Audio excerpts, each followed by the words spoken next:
kodwa mase ulandelela uyothola ukuthi umuntu unalezi inkinga zemoya. So yilona nje sifuna ukukhuluma ngayo kakhulu namhlanje ukuthi umbona kanjani umuntu odinga usizo psychologically kodwa umbona kanjani futhi umuntu oneyinkinga futhi ezemoya. Uthola ukuthi ukulapheka kwakhe kuyidinga itherapy kuphela as i-counseling because i-counseling yazi ukukhuluma ngithi. Uyakhuluma ukuthi akwenzeke ukuthi mhlambe ngixabene umama noma mhlambe nginezikweletu noma mhlambe emsebenzini ngineyinkinga noma mhlambe sengiphuzwa kakhulu utshwala noma mhlambe ngenzeni.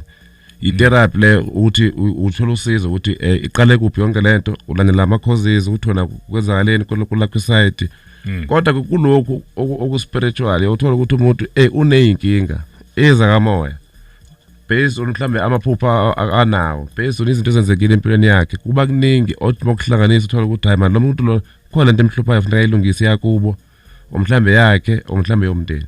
So yilonto nje bengifuna nje ukuyigcizela kakhulu namhlanje ukuthi umbona kanjani imapha ama signs nama symptoms psychological futhi spiritual.